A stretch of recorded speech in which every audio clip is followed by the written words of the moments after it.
O ar em Hiroshima tinha o peso úmido e persistente do verão, mas era um peso diferente, carregado não apenas de calor, mas de uma ansiedade suspensa.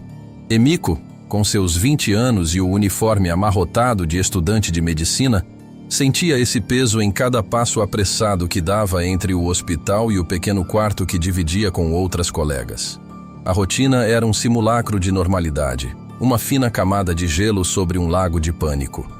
As aulas de anatomia e as rondas noturnas no Hospital da Cruz Vermelha continuavam, mas a cada dia, o corpo docente se tornava mais esparso, e os leitos, antes reservados a doenças comuns, enchiam-se de feridos de incursões aéreas distantes ou de soldados em convalescença. Emiko tentava se agarrar à lógica fria da medicina, ao cheiro de éter e à precisão dos diagnósticos, como âncoras contra o caos que se instalava. No entanto, a realidade era mais fluida e aterrorizante. Os rumores eram a moeda corrente da cidade.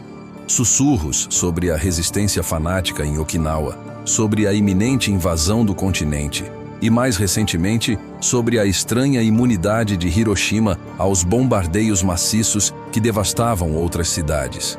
Por que nós fomos poupados? Perguntavam os vizinhos em voz baixa com os olhos arregalados.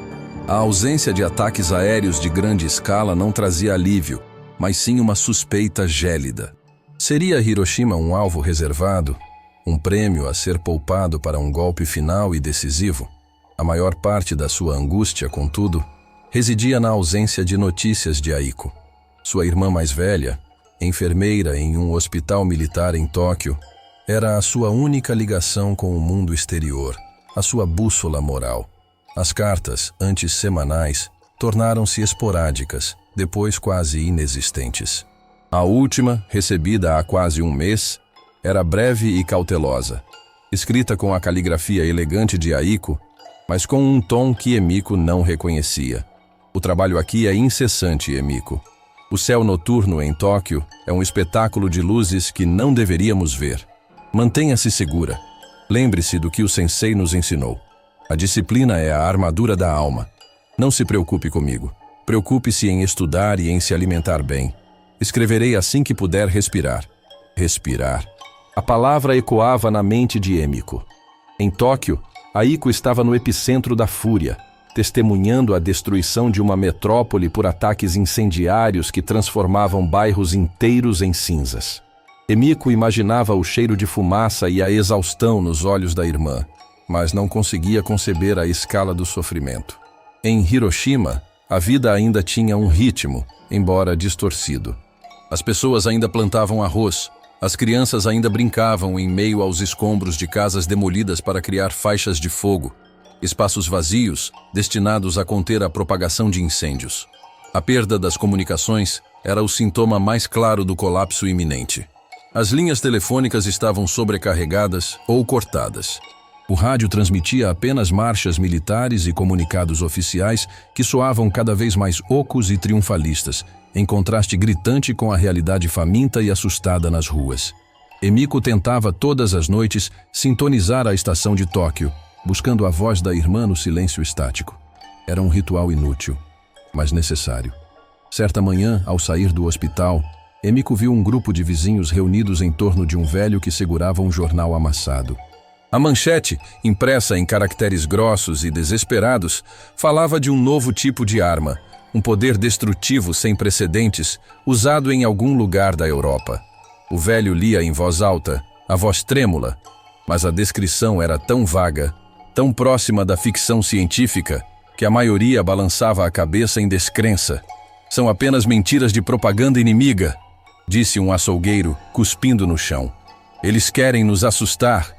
Mas Emiko não conseguia afastar a sensação de que a verdade estava escondida nas entrelinhas, no que não era dito. A perplexidade era o estado de espírito dominante. As pessoas estavam isoladas, não apenas de Tóquio, mas umas das outras. Cada um carregava seu medo em silêncio, incapaz de verbalizar a magnitude da ameaça. A esperança era um luxo que poucos podiam pagar. Naquele dia, o céu estava de um azul imaculado, quase zombeteiro. Emiko parou na ponte Aioi, a ponte em forma de T que todos conheciam. Olhou para o rio Ota, cujas águas calmas refletiam a cidade. Ela pensou em Aiko, na promessa de respirar que a irmã havia feito. Emiko fechou os olhos, tentando sentir a presença de Aiko através da distância, mas encontrou apenas o som do silêncio, um vácuo ensurdecedor que precedia a tempestade. Ela não sabia, mas aquele silêncio era a última respiração de Hiroshima antes de ser engolida pela história. Contagem de caracteres aproximada, 3.500 caracteres. Nota: o limite de 7.500 caracteres por capítulo permite uma escrita mais densa e detalhada, como solicitado. O restante do espaço será preenchido com a continuação da narrativa do capítulo 1, focando na rotina de Emiko e na crescente ansiedade. A rotina de Emiko no hospital era um exercício de estoicismo. O doutor Sato, um cirurgião idoso com mãos firmes e olhos cansados, era a única figura de autoridade que parecia não ter sucumbido à paranoia. Ele ensinava a Emiko a economizar suprimentos, a improvisar talas com pedaços de madeira e a tratar feridas que, na maioria das vezes, eram resultado de acidentes de trabalho ou desnutrição, e não de bombardeios diretos. A ironia era cruel. Enquanto a cidade se preparava para o pior, a maioria dos pacientes sofria de males mundanos, agravados pela escassez. A medicina é a arte de esperar, ele disse a ela uma noite, enquanto esterilizavam agulhas sobre uma chama de querosene. Esperar pelo diagnóstico, esperar pela cura, e agora, esperar pelo fim desta loucura. Mas a espera deve ser ativa, Emiko. Devemos estar prontos. Estar pronta. A palavra a assombrava. Como se preparar para o invisível, para o inimaginável? A preparação de Hiroshima consistia em exercícios de evacuação que pareciam mais uma dança ritualística do que uma estratégia de sobrevivência. As pessoas se escondiam em abrigos subterrâneos rasos, construídos às pressas, que mal resistiriam a um ataque convencional. A fé no poder do imperador e na invencibilidade do Japão era a única muralha que restava. Uma muralha de papel que tremia a cada boato. Emiko, no entanto, tinha uma fé mais prática. A fé na ciência e na sua irmã. Ela guardava um pequeno livro de botânica que Aiko lhe havia dado, com ilustrações detalhadas de flores e ervas medicinais. Folheá-lo era um ato de resistência, um lembrete de que existia um mundo de beleza e ordem fora da guerra. Ela se lembrava das longas conversas com Aiko, quando ambas sonhavam com o futuro. Emiko como médica, Aiko como enfermeira-chefe, trabalhando juntas em um hospital moderno, curando as feridas de um Japão em paz. Agora, o futuro parecia um horizonte que se afastava a cada dia. Aiko estava em Tóquio, uma cidade que, segundo os relatos, estava sendo sistematicamente apagada do mapa. Emiko tentava racionalizar a ausência de comunicação. Talvez as cartas estivessem sendo interceptadas. Talvez Aiko estivesse tão ocupada que mal conseguia dormir. Mas o silêncio era um parasita que se alimentava da sua razão.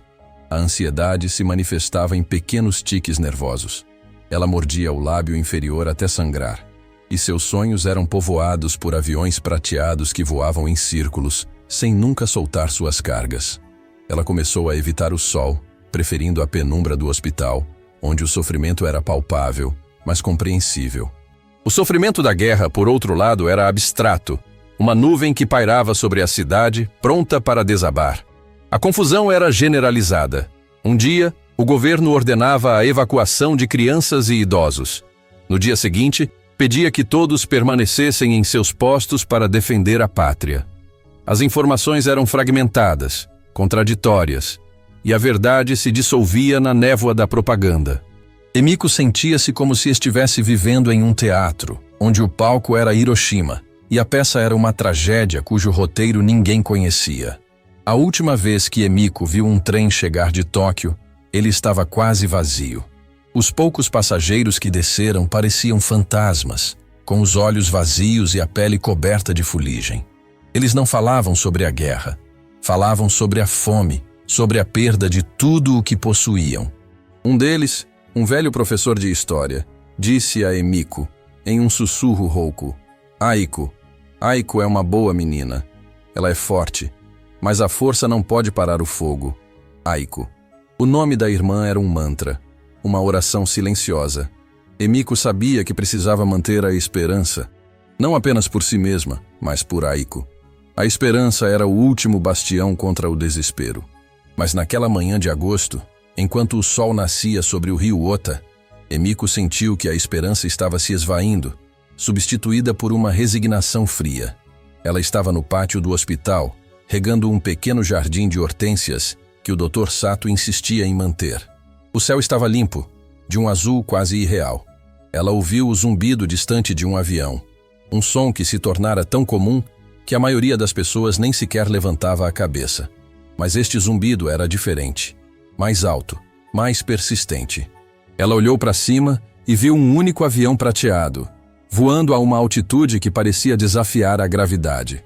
O avião passou e o zumbido diminuiu. Emiko soltou um suspiro de alívio. Era apenas um avião de reconhecimento, pensou.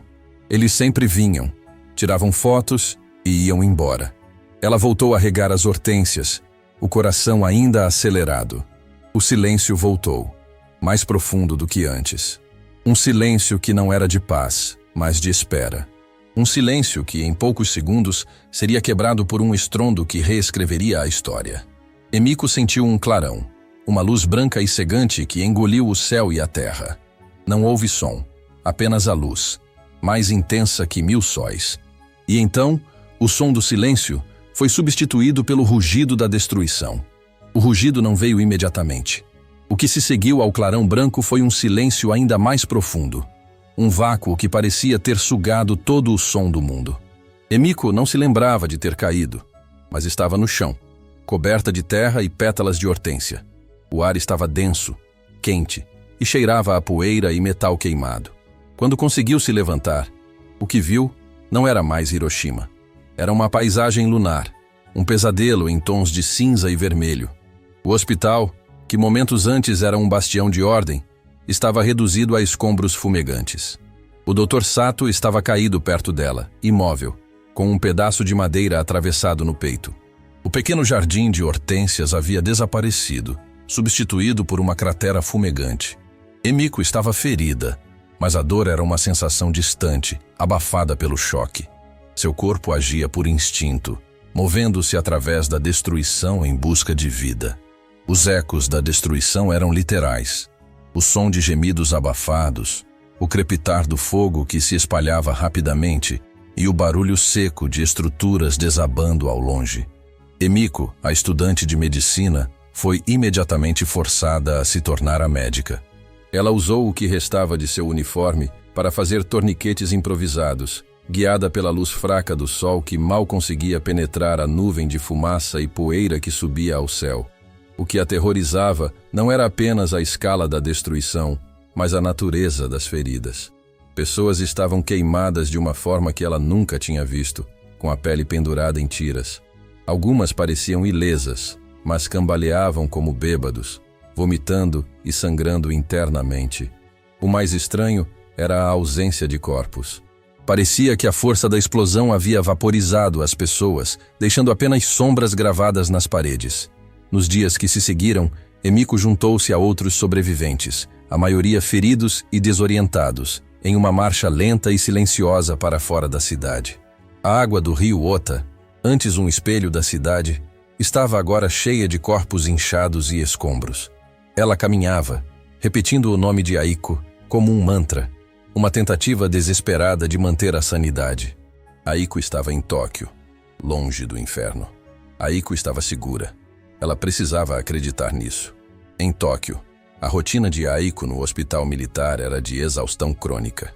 Os ataques aéreos eram uma constante, e a cada manhã, a equipe médica se reunia para avaliar os danos e o número de vítimas.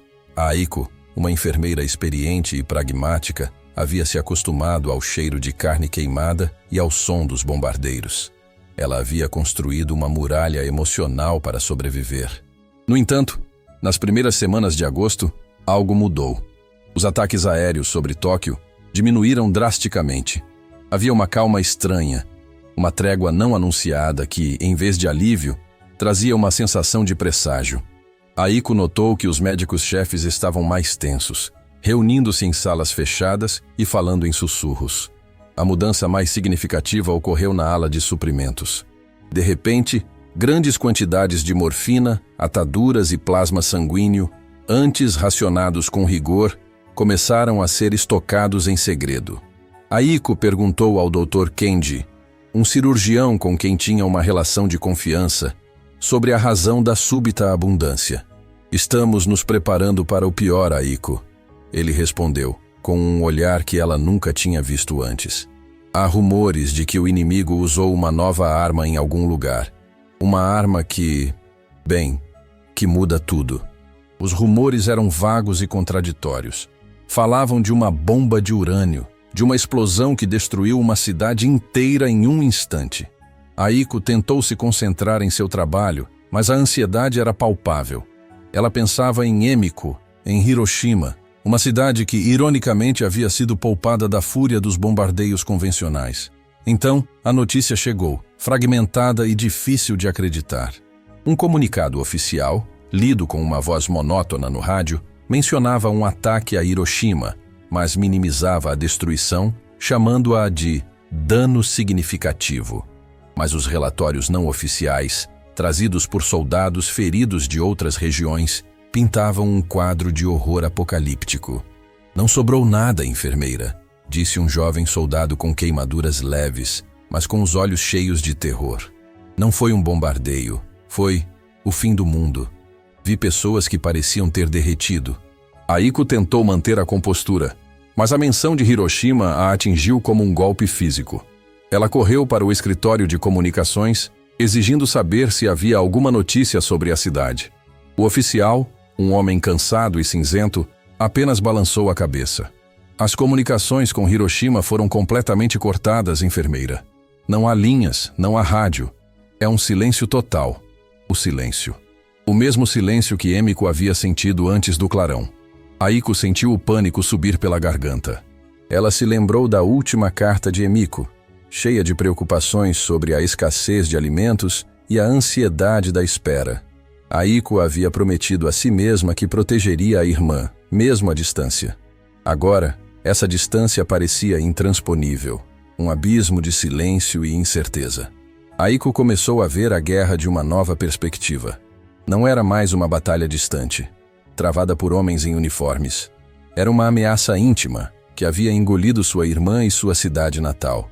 O horror da guerra não estava apenas nos feridos que ela tratava, mas na ausência de notícias, na negação da realidade. Naquela noite, Aiko não conseguiu dormir. Ela pegou a última carta de Emiko e a releu sob a luz fraca de uma lanterna. A caligrafia era firme, mas havia uma linha borrada, talvez uma lágrima. Aiko sentiu uma onda de culpa. Ela estava em Tóquio, relativamente segura, enquanto Emiko estava em... Onde? O Dr. Kenji a encontrou no corredor, olhando para o mapa do Japão. Seus olhos pararam em Hiroshima, um ponto que agora parecia um buraco negro no mapa. Aiko, ele disse suavemente, você precisa ser forte. A guerra não acabou. Precisamos de você aqui. E Emiko?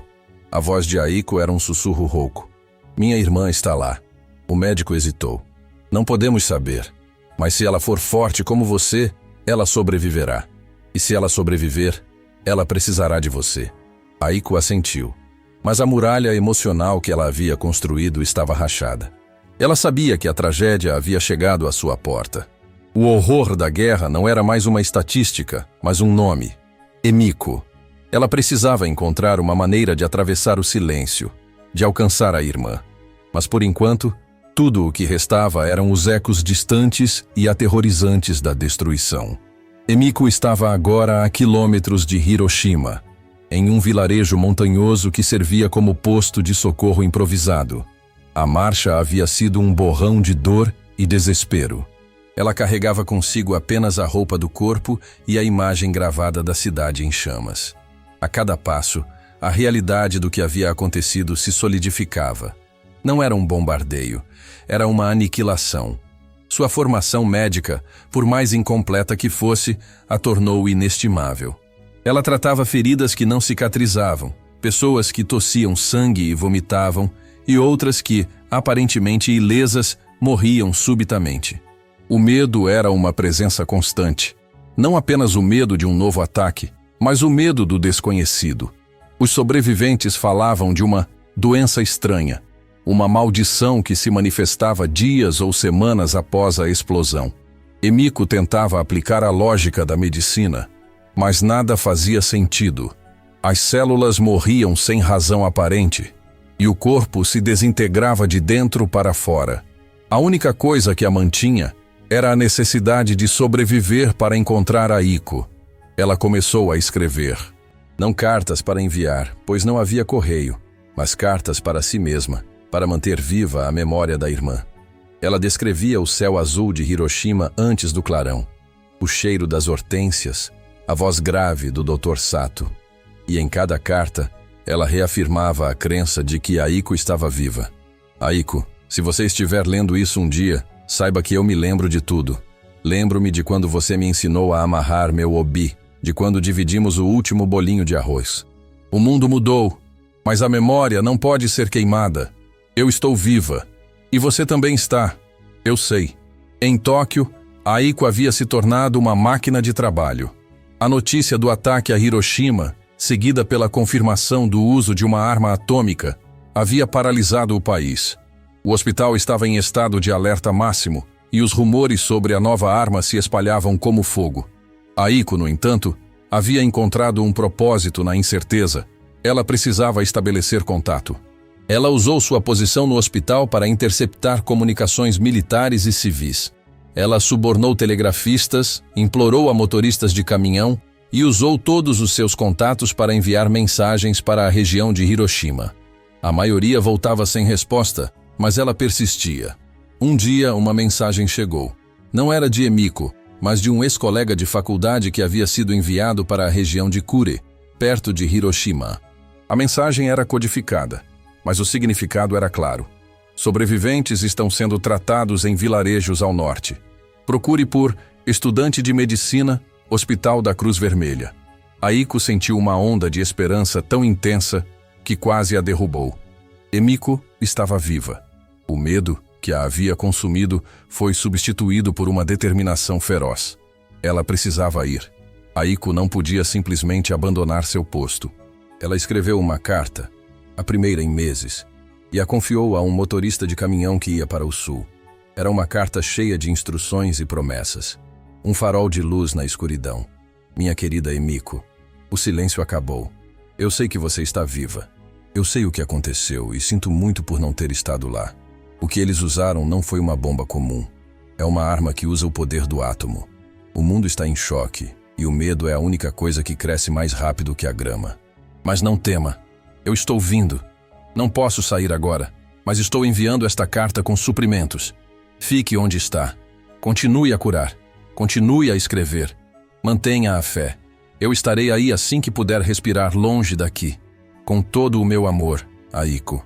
A carta de Aiko chegou a Emiko 3 semanas depois, trazida por um fazendeiro que havia trocado suprimentos com o motorista. Emiko a leu sob a luz bruxuleante de uma vela, e as lágrimas que ela havia reprimido por semanas finalmente vieram. Aiko estava viva, e ela sabia. O medo não desapareceu, mas a esperança era agora uma chama que podia ser alimentada. As irmãs, separadas por centenas de quilômetros e por um evento que mudou o curso da história, estavam agora conectadas por um fio tênue de papel e tinta. Elas compartilhavam memórias e a incerteza sobre o futuro. Os rumores sobre a rendição do Japão se intensificavam, mas eram abafados pela notícia de um segundo ataque, desta vez em Nagasaki. A tensão era insuportável. Aiko, em Tóquio, via a desmoralização nos olhos dos soldados e a exaustão nos rostos dos civis. Emiko, em seu posto de socorro, via a persistência da doença estranha e a luta diária pela sobrevivência. Ambas estavam no limite, mas a promessa de reencontro era o que as impedia de desmoronar. Aiko começou a planejar sua fuga. Ela sabia que o fim da guerra estava próximo e que a rendição traria um novo tipo de caos. Ela precisava estar com Emiko antes que o Japão se abrisse para o mundo exterior. Ela precisava ver com seus próprios olhos o que havia restado de sua irmã e de sua cidade. Emiko, por sua vez, começou a ver a resiliência humana em meio ao caos. As pessoas, mesmo feridas e desabrigadas, ajudavam umas às outras. Elas compartilhavam o pouco que tinham e reconstruíam suas vidas em meio aos escombros. A fé na humanidade, que havia sido abalada pela brutalidade da guerra, começou a se reerguer, tijolo por tijolo. O retrato íntimo da resiliência era pintado em pequenos atos de bondade. Um copo de água compartilhado, uma palavra de conforto, um sorriso cansado. Emiko percebeu que a verdadeira força não estava na capacidade de destruir, mas na capacidade de reconstruir. Naquela noite, Emiko escreveu sua resposta a Aiko, usando o verso da carta da irmã. Aiko, eu recebi sua carta. Eu te amo. Eu estou te esperando. Não se preocupe com os suprimentos. O que eu preciso é de você. O Dr. Sato me ensinou que a espera deve ser ativa. Eu estou ativa. Eu estou curando. Eu estou esperando. Venha para casa. O futuro era incerto, mas a esperança era agora um fato. Aiko estava vindo, e Emiko estaria lá para recebê-la. O anúncio da rendição do Japão, feito pela voz embargada do imperador no rádio, não trouxe alívio imediato, mas sim um silêncio atordoado. Para Emiko, no vilarejo montanhoso, a notícia significava o fim da guerra, mas não o fim do sofrimento. A devastação era um fato consumado, e o peso do amanhã era a incerteza de como reconstruir a vida em um país derrotado e ferido. Aiko, em Tóquio, viu a rendição como sua libertação. Ela se demitiu do hospital militar, ignorando os protestos do Dr. Kenji, e embarcou em uma jornada precária para o sul. A viagem foi uma odisseia de trens lotados, caminhadas longas e a constante visão de um país em ruínas. Ela levava consigo uma mochila cheia de suprimentos médicos e a carta de Emiko, amassada e suada, como seu único mapa. O reencontro não foi cinematográfico. Aiko chegou ao vilarejo no final da tarde, exausta e coberta de poeira. Ela encontrou Emiko em um celeiro improvisado, tratando um menino com febre alta. Emiko levantou a cabeça e, por um momento, as duas se encararam em silêncio. Não houve gritos, nem lágrimas imediatas, apenas um reconhecimento profundo e doloroso. Aiko viu a Emiko que havia sobrevivido, mais magra, com os olhos mais velhos e uma cicatriz fina na têmpora. Emiko viu a Aiko que havia chegado, mais forte, com uma determinação que beirava a teimosia. Você veio, disse Emiko, a voz rouca. Eu prometi que viria, respondeu Aiko. E só então as lágrimas vieram, silenciosas e amargas. Elas se abraçaram, um abraço que continha toda a dor da separação, o horror da guerra e a fragilidade da sobrevivência. Naquele momento, a devastação coletiva se tornou pessoal. Nos dias que se seguiram, as irmãs voltaram para Hiroshima. Aiko precisava ver com seus próprios olhos. A cidade era irreconhecível. Onde antes havia casas e ruas movimentadas, havia agora um deserto de cinzas e escombros. A ponte Aioi, o ponto de referência de Emiko, estava lá, mas parecia um esqueleto retorcido. Aiko ficou chocada com a escala da destruição, mas mais ainda com a persistência da doença estranha. Ela e Emiko trabalharam juntas, aplicando seus conhecimentos médicos para aliviar o sofrimento. Aiko, com sua experiência em feridas de guerra, e Emiko, com sua familiaridade com os sintomas bizarros da radiação. Aiko, a pragmática, tentava entender a arma. Ela lia os panfletos americanos que falavam sobre o poder do átomo, sobre a ciência por trás da destruição. Emiko, a sonhadora, tentava entender a humanidade. Por que, Aiko? Perguntou Emiko, enquanto observavam o sol se pôr sobre as ruínas. Por que usar um poder tão terrível? Não é suficiente matar com balas e bombas comuns? Aiko não tinha uma resposta fácil. É o preço da guerra, Emiko. É a decisão militar que ignora a vida comum. Eles queriam o fim e usaram o que tinham para alcançá-lo. Mas a resposta não as satisfazia. Elas encontraram conforto na reconstrução. Elas se juntaram a outros sobreviventes, limpando escombros, plantando sementes em solo queimado. A caminhada para reconstruir não era apenas física, mas moral. Elas precisavam restaurar a fé na humanidade, uma fé que havia sido pulverizada junto com a cidade. Aiko e Emiko decidiram ficar em Hiroshima. Elas abriram um pequeno posto de saúde em uma estrutura semi-destruída, dedicando-se a tratar os hibakusha, os sobreviventes da bomba. Elas sabiam que a cura seria lenta, que as cicatrizes seriam profundas, mas a presença uma da outra era a prova de que a vida persistia. A história delas não era sobre a guerra, mas sobre o que resta depois dela. Era sobre a resiliência que floresce no desespero. Elas se tornaram vozes entre as ruínas, testemunhas silenciosas do passado e arquitetas obstinadas do futuro. Emiko olhou para o céu noturno, que agora parecia mais escuro e estrelado sem as luzes da cidade. Ela pegou a mão de Aiko. Nós vamos conseguir, Aiko. Nós vamos construir algo novo, algo que eles não possam destruir. Aiko apertou a mão da irmã. O peso do amanhã ainda estava lá, mas não era mais um fardo insuportável. Era uma promessa. A promessa de que mesmo nas cinzas, a vida e a esperança encontrariam um caminho. A decisão militar havia mudado o mundo, mas a decisão de amar e reconstruir era a única que realmente importava para as duas irmãs.